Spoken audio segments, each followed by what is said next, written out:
নমস্কার, আপনারা দেখছেন দ্য ইন্ডিপেন্ডেন্ট বেঙ্গল। আমি শিবম। কাল বাংলাদেশ সীমান্তে যে ঘটনা ঘটলো, আমার মনে হয় সাম্প্রতিক সময় সব ঘটনাকেই এই পুরো বিষয়টা ছাপিয়ে যেতে পারে। একটি বাস যখন কলকাতাগামী ছিল, মানে কলকাতার দিকে আসছিল, তখন নাকি বাসটিকে প্রাথমিকভাবে একটি ট্রাক দ্বারা ধাক্কা খাওয়ানো হয়। এই ধাক্কা দেওয়ার পর সেই বাসটি ছিটকে গিয়ে একটি অটোতে ধাক্কা দেয়। এরপর বাসটিকে থামানো হয় এবং বাসে উঠে কার্যত ভারত বিরোধী স্লোগান দিতে শুরু করেন কিছু বাংলাদেশিরা, এবং এই ঘটনায় পুরোটা তাজ্জব হয়ে যায় ভারত সরকার। শ্যামলী পরিবহনের এই বাস যখন এই রকম ভাবে লিখিত সরকারিভাবে অভিযোগ জানায়, তখন নিঃসন্দেহে পুরো ঘটনা নিয়ে ভারতের যে বিদেশ মন্ত্রক তারা কিন্তু নড়ে চড়ে বসে। কিন্তু ত্রিপুরার মুখ্যমন্ত্রী সবকিছুকে ছাপিয়ে বাংলাদেশকে এ প্রসঙ্গে কড়া একটি বার্তা দিলেন এবং ভবিষ্যতে বাংলাদেশের সঙ্গে ব্যবসা বাণিজ্য সম্পূর্ণভাবে বন্ধ করবে ত্রিপুরা, এই রকম একটা কার্যত আভাস দিলেন কালকে বাসের এই ঘটনা যখন সামনে আসে, তখন গোটা বিশ্ব কার্যত চমকে যায়। এরপরে ত্রিপুরার মুখ্যমন্ত্রী যে কথাগুলো বলেছেন, আমার মনে হয় ভারতবর্ষের সমস্ত রাজ্যের মুখ্যমন্ত্রী বা প্রশাসনিক যারা কর্তা এই ঘটনার পর হয়তো বাংলাদেশিদের সঙ্গে সম্পর্ক কিভাবে ভালো রাখতে পারবে বা কতটা ভালো রাখা সম্ভব সে বিষয়ে ভাবা উচিত। কারণ সকলের আগে ভারতবাসীদের সুরক্ষা। ওরা ভারতবর্ষের পতাকাকে অপমান করতে পারে, ওরা জাতীয় সঙ্গীতকে নিয়ে রবীন্দ্রনাথকে অপমান করতে পারে, ওরা মোহাম্মদ আলী জিন্নাহকে জাতীয় নেতা হিসাবে ঘোষণা করে দিতে পারে, ওরা কার্যত 1971 সালের মুক্তিযুদ্ধকে অস্বীকার করতে পারে, কিন্তু ভারতবাসীর ইতিহাস, ভারতবর্ষের যে আত্মগরিমা, সেখানে যদি এই রকম বাংলাদেশি মৌলবাদীরা দিনের পর দিন আক্রমণ করে, তাহলে ভারত সরকারের হয়তো সব কিছুকে ছাপিয়ে আরো কঠোর কোনো মনোভাব গ্রহণ করতে হবে বলেই আমার অন্তত মনে হচ্ছে। আমি নিজেও ডিপ্লোম্যাসিতে বিশ্বাস করি, কারণ বর্তমান সময়ে সমস্ত বিশ্বের কাছেই আধুনিক সমস্ত অস্ত্র প্রায় আছে। বিশ্বের প্রভাবশালী 9টি দেশের কাছে পারমাণবিক অস্ত্র আছে, আর বাংলাদেশ এবং পাকিস্তানের মতো ছোট্ট দেশকে কার্যত যুদ্ধক্ষেত্রে পরাজিত করতে ভারতীয় সেনার মিনিট 5-এর বেশি সময় লাগার কথাও নয়। ভারতের কাছে অগ্নি 5, অগ্নি 4 মিসাইলের পাশাপাশি K4 missile, hypersonic missile, submarine, এমন কিছু আধুনিক অস্ত্রশস্ত্র আছে যা বাংলাদেশের কাছে হয়তো স্বপ্নের মতোই পুরো বিষয়টা। পাশাপাশি বাংলাদেশের যে সেনাবাহিনীর স্ট্রেংথ, তা কিন্তু ভারতীয় সেনাবাহিনীর স্ট্রেংথের থেকে প্রায় 50 গুণ পিছিয়ে। সেই প্রেক্ষাপটে দাঁড়িয়ে বাংলাদেশের মৌলবাদীরা যেভাবে ভারতীয়দের উপর কার্যত দিনের পর দিন অত্যাচার করছেন, দিনের পর দিন ভারতীয়দের সম্পর্কে বিভিন্ন ধারণা পোষণ করছেন, আমি জানি না ভারত সরকার এই বিষয়ে ঠিক কবে কড়া মন্তব্য বা কড়া কোনো স্টেটমেন্ট বা কড়া কোনো স্টেপ নেবেন। কালকে ত্রিপুরার মুখ্যমন্ত্রী কি বলেছেন, মানিক শাহ পরিষ্কারভাবে যে কথাগুলো বলেছেন, আমার মনে হয় এরপরেও যদি বাংলাদেশের ঘুম না ভাঙে, তাহলে তারা মূর্খের স্বর্গে বসবাস করছে। তিনি বলেছেন, এই ঘটনার পিছনে যারা আছে তাদের নিজেদেরকে শুধরে নেওয়া উচিত, না হলে ভারত উপযুক্ত সময়ে যথাযথ ব্যবস্থা নেবে। পাশাপাশি তিনি আরো বলেন, বাংলাদেশের অন্তর্বর্তীকালীন সরকারকে এ বিষয়ে দ্রুত ব্যবস্থা নিতে হবে। এই ঘটনা দুদেশের সম্পর্কের ক্ষতি করতে পারে। তিনি বলেন, বাংলাদেশে বসবাসরত সংখ্যালঘুদের নিরাপত্তা নিশ্চিত করতে হবে বাংলাদেশ সরকারকে। অর্থাৎ ত্রিপুরার মুখ্যমন্ত্রী যে অফিসিয়াল স্টেটমেন্ট, সেখানে এই ইউনিট সরকারকে কার্যত কেয়ারটেকার সরকার বলেও তিনি অভিহিত করেন। অর্থাৎ ইউনিট সরকার যতই এই সরকারকে সর্বশেরবা ভাবুক, যতই ভাবুক বাংলাদেশের হত্যাকর্তা বিধাতা, আলটিমেটলি আন্তর্জাতিক মহল তাকে যে স্বীকৃতি দেয় না, তা কিন্তু ত্রিপুরার এই মুখ্যমন্ত্রীর কথাতেই স্পষ্ট। পাশাপাশি কাক যদি হঠাৎ করে ময়ূরের পালক নিজের পিছনে লাগিয়ে নেয়, সেই কাক কি কখনো ময়ূর হতে পারে না। ইউনিট সরকারও কখনো শেখ হাসিনা কিংবা রাজনৈতিক নেতাদের মতো বিচক্ষণতা দেখাতে পারবেন না। দিনের পর দিন মৌলবাদীকে প্রশ্রয় দেওয়া শুধু নয়, দিনের পর দিন ভারত বিরোধিতাকে আঁকড়ে ধরতে গিয়ে আলটিমেটলি বাংলাদেশের যে তারা ক্ষতি করছেন, তা হয়তো তারা নিজেরাই বুঝতে পারছেন না। কালকে পররাষ্ট্র উপদেষ্টা একটি দারুণ কথা বলেছেন। তিনি কার্যত কালকে স্বীকার করেছেন, 5ই আগস্টের পর যখন শেখ হাসিনা ভারতে চলে আসেন, তারপরে বাংলাদেশের সঙ্গে নাকি ভারতের সম্পর্ক আর আগের মতো নেই। প্রশ্ন হলো, এতদিন পরে কেন পররাষ্ট্র উপদেষ্টার এই ধরনের রিয়েলাইজেশন হলো? এই পররাষ্ট্র উপদেষ্টা দিনের পর দিন ভারত বিরোধী বিভিন্ন কথাবার্তা বলে গেছেন। উল্টো দিকে ভারতের বিদেশমন্ত্রী জয়শঙ্করের ভূমিকাটা আপনি দেখুন, তিনি কিন্তু অত্যন্ত ডিপ্লোম্যাটিক ওয়েতে পুরো বিষয়টা ডিল করে গেছেন। পররাষ্ট্র উপদেষ্টা এর আগে সার্কের একটি মিটিং করতে চেয়েছিলেন নিউ ইয়র্কে, কিন্তু জয়শঙ্কর কার্যত এই পররাষ্ট্র উপদেষ্টাকে কিন্তু পাত্তাই দেয়নি। পাশাপাশি এই পররাষ্ট্র উপদেষ্টা চেয়েছিলেন নরেন্দ্র মোদীর সঙ্গে মোহাম্মদ ইউনূসের একটি মিটিং করিয়ে দেওয়ার জন্য, আলটিমেটলি সেটাও কিন্তু সম্ভব হয়নি। সর্বশেষ খবর অনুযায়ী ডিসেম্বরে হয়তো ভারত এবং বাংলাদেশের পররাষ্ট্র সচিবদের মধ্যে একটি মিটিং হতে পারে। তবে বর্তমান প্রেক্ষাপটে দাঁড়িয়ে সেটাও কতটা পসিবল তা কিন্তু বড় প্রশ্নচিহ্নের মধ্যে এসে পড়েছে। এতদিন পরে তারা রিয়েলাইজ করেছেন ভারতের সঙ্গে সম্পর্ক আগের মতো নেই। কিভাবে থাকবে?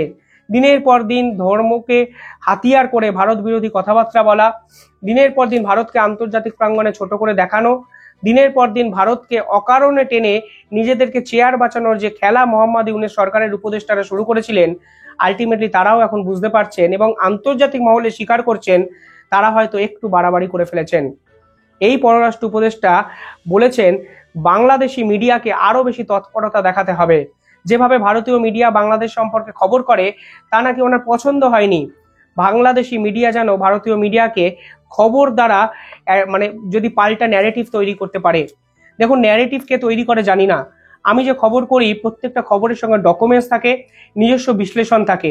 এটাকে ন্যারেটিভ তৈরি করা বলে নাকি আমি সেটাও জানি না, কিন্তু যে খবর আন্তর্জাতিক প্রাঙ্গণে বিভিন্ন নিউজপত্রে প্রকাশিত হয়, যে খবরগুলো বাংলাদেশি মিডিয়া কার্যত এড়িয়ে যায়, সেই খবরগুলো আন্তর্জাতিক প্রাঙ্গণে ফের একবার তুলে ধরা ন্যারেটিভ ক্রিয়েট করা নয়।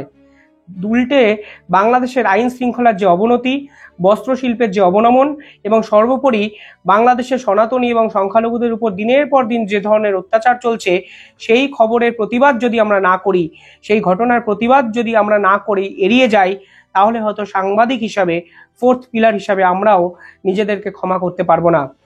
তবে ত্রিপুরার মুখ্যমন্ত্রী এক্ষেত্রে বাংলাদেশের সঙ্গে ব্যবসা বাণিজ্য বন্ধ করার কথা বলেছেন। তিনি শুধু প্রতিবাদ করেননি, তিনি বলেছেন বাংলাদেশের যদি এই অবস্থা থাকে তাহলে আমরা ভবিষ্যতে ব্যবসা বাণিজ্য বন্ধ করে দেব।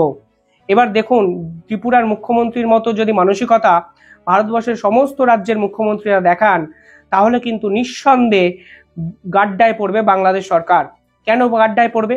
যদি ব্যবসা বাণিজ্য বন্ধ করে আখিরে ক্ষতিটা কার হবে? শুনুন তাহলে তথ্য কি বলছে। তার আগে কালকে মানিক সাহা কি বলেছে আপনাদের একটু বলে দিই। তিনি সাংবাদিকদের পরিষ্কারভাবে জানিয়েছেন, প্রতিবেশী বাংলাদেশে হিন্দু সংখ্যালঘুদের বিরুদ্ধে ক্রমবর্ধমান যেরকম হিংসার ঘটনা আছে বা শোনা যাচ্ছে, এর ফলে বাংলাদেশের সঙ্গে বাণিজ্য বন্ধ রাখার সিদ্ধান্তকে আমরা ভাবছি এবং আমরা এই সিদ্ধান্তকে নিয়ে খুব সিরিয়াসলি আলোচনা করছি। একটা রাজ্যের মুখ্যমন্ত্রী স্বয়ং এসে বলছেন তারা ব্যবসা বাণিজ্য বন্ধ করার কথা ভাবছে।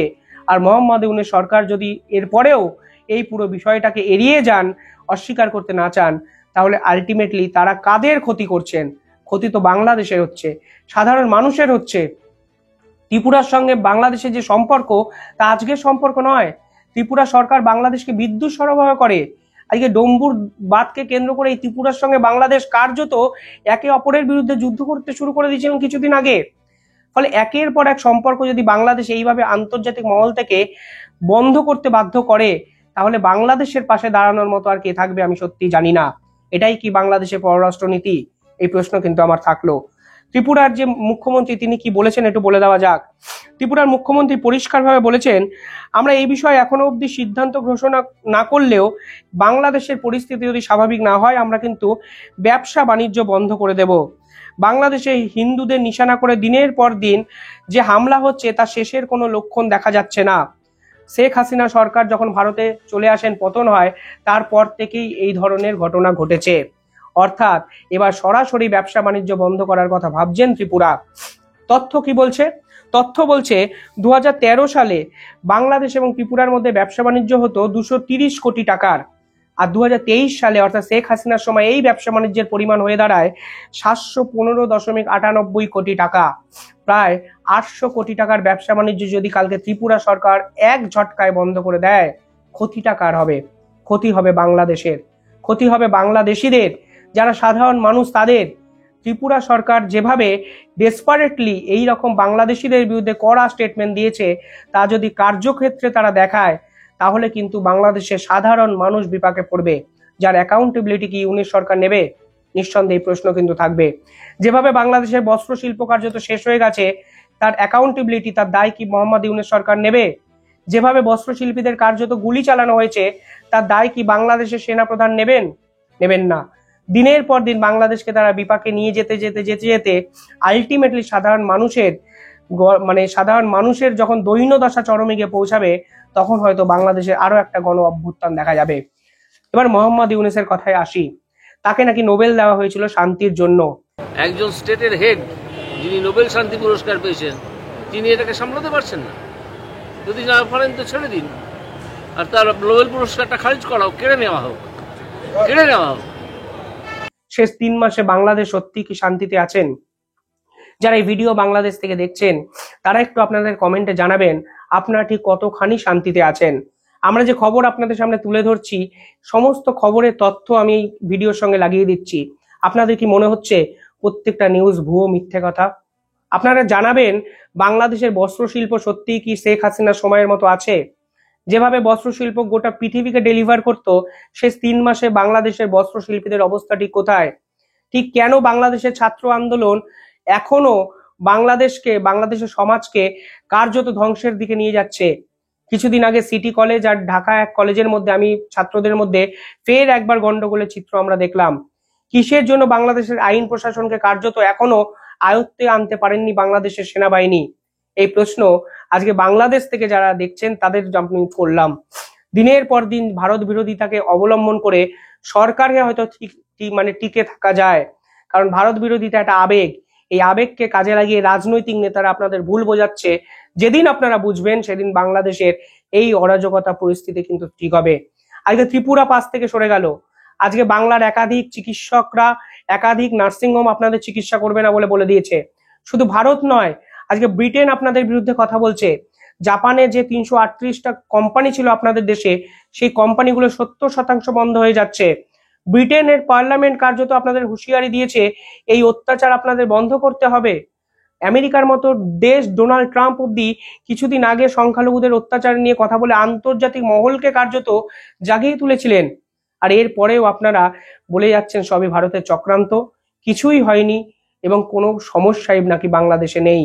যদি সমস্যাই না থাকে তাহলে আপনাদের সরকার শেষ 3 মাসে ঠিক কি মানুষের জন্য কাজ করেছেন সেই লিস্ট অন্তত প্রকাশ করুন। আর ত্রিপুরার এই সিদ্ধান্ত যদি ভারতবর্ষের সমস্ত রাজ্য নিতে শুরু করে, আমার মনে হয় বাংলাদেশিদের পালিয়ে বাঁচা ছাড়া আর কোনো উপায় থাকবে না। মোহাম্মদ ইউনূস, আপনি যে ক্ষতিটা বাংলাদেশের করে দিয়ে গেলেন, এই ক্ষতিপূরণ কে করবে আমি সত্যিই জানি না। আপনারা কি ভাবছেন কমেন্টে জানাবেন। দেখতে থাকুন দ্য ইন্ডিপেন্ডেন্ট বেঙ্গল। চ্যানেলটি ভালো লাগলে একটু সাবস্ক্রাইব করে দেবেন। ধন্যবাদ।